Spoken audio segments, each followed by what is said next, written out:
नमस्कार मित्रों, मैं योगाचार्य Rahul Badola secret of fitness channel के माध्यम से आज का जो हमारा टॉपिक है वो है थायराइड। तो क्या योग और प्राणायाम के अभ्यास से थायराइड की समस्या जड़ से खत्म हो सकती है? आइए जानते हैं इस वीडियो में।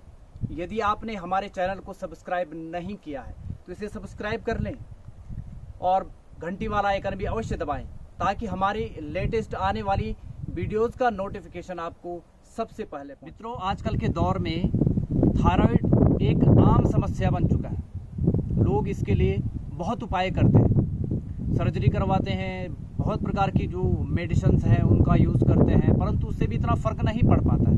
वो सीमित समय तक उसका असर रहता है। परंतु ध्यान दें, योग से आप 100% इसको क्योर कर सकते हैं। आप थायराइड की समस्या को जड़ से मिटा सकते हैं और बहुत सारे लोगों ने योगाभ्यास करके अपने थायराइड को क्योर किया है। आइए जानते हैं कुछ योगाभ्यास कि कौन कौन से योगाभ्यास आपको थायराइड में करने हैं। सबसे पहले आप संधि संचालन क्रियाएं आपने करनी है, सारे जॉइंट की एक्सरसाइज, जो कि लिंक मैं डिस्क्रिप्शन में दे दूंगा, आप वहां से देख लीजिएगा।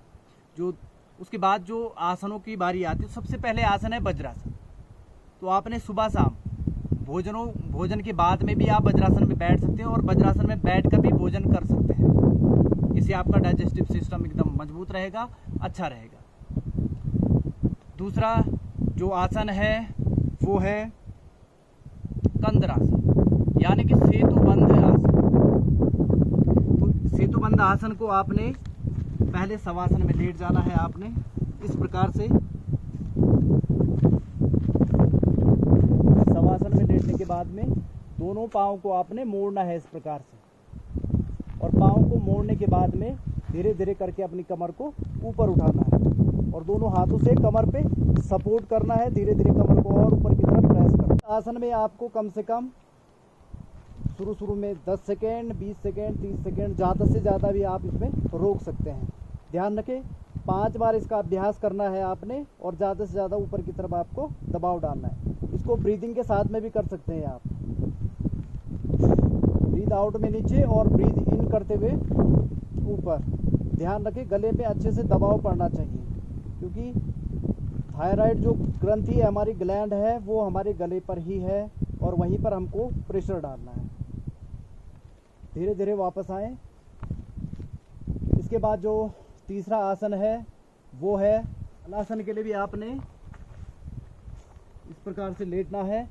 90 डिग्री लेग्स को उठाएं और कमर पे हाथ लगाते हुए धीरे धीरे करके, और इस प्रकार से आपने पीछे की तरफ बैंड होना है। ध्यान रहे, इसमें भी आपने धीरे धीरे करके 10 सेकेंड, 20 सेकेंड धीरे धीरे करके अपनी क्षमता को बढ़ा सकते हैं। और 5 बार इसका भी अभ्यास करना है आपको। 5 बार अभ्यास करने के बाद धीरे धीरे वापस आना है।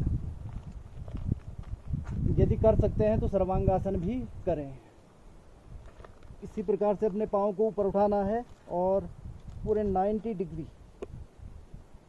डिग्री स्ट्रेट करना है।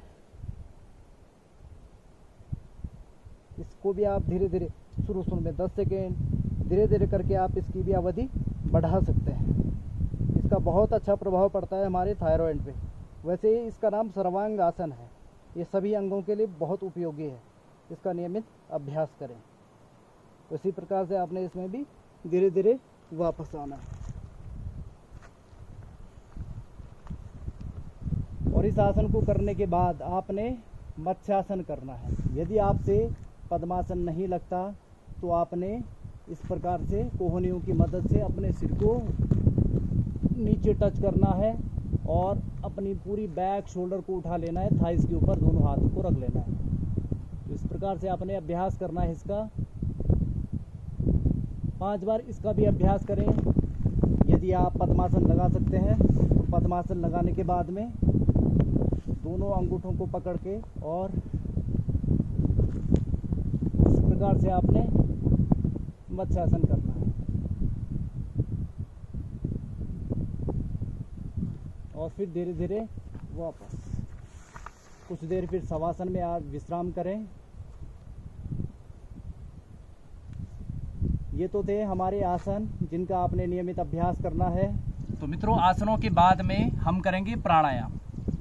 तो सबसे पहले आपने करना है कपालभाति, जो कि एक शुद्ध क्रिया है। तो कपालभाति को आपने बहुत धीरे धीरे अभ्यास करके करना है।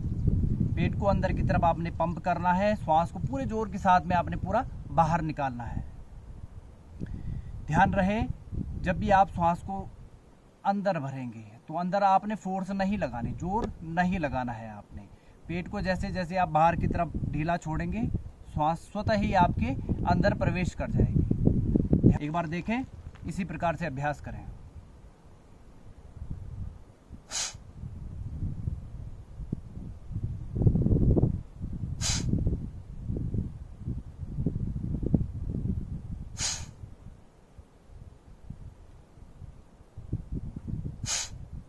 तो इस प्रकार से आपने कपालभाति का अभ्यास करना है। 20 ब्रीथ एक बारी में, एक सेट में। तो ऐसे ऐसे आपने 4 बारी इसका अभ्यास करना है। और उसके बाद में है उज्जाई प्राणायाम। तो उज्जाई प्राणायाम का आपने बेसिक सामान्य रूप से करना है। गले में संकुचन करना है, श्वास को अंदर की तरफ भरना है, इस प्रकार से।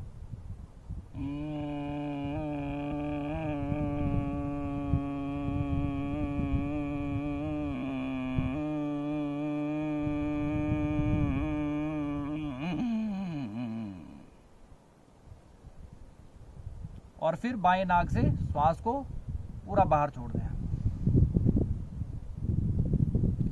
तो इसी प्रकार से आपने ब्रीथ को इन करना है, नाक से गले का संकुचन करना है, सिकोड़ना है गले को और श्वास को अंदर भरने का प्रयास करना है।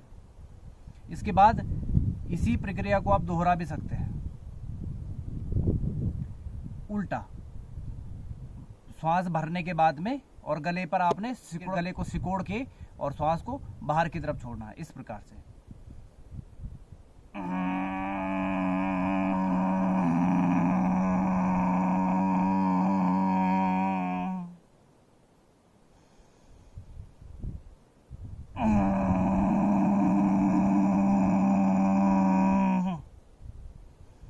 तो इस प्रकार से आपने दोनों श्वास को अंदर की तरफ भी और श्वास को बाहर की तरफ भी यह प्रक्रिया आपने करना है। और तीसरा जो प्राणायाम है वो है भ्रामरी प्राणायाम। तो भ्रामरी प्राणायाम का मैं लिंक डिस्क्रिप्शन में दे देता हूँ, बहुत अच्छे तरीके से आप समझ पाएंगे और भ्रामरी प्राणायाम का अभ्यास कर पाएंगे। आशा करता हूँ कि आपको यह वीडियो समझ में आया होगा और आप इसका अनुसरण करेंगे और अपने आप को ठीक करने में अपनी ही मदद करेंगे। मित्रों, आज के लिए धन्यवाद। मिलते हैं नेक्स्ट वीडियो में। तब तक के लिए नमस्कार।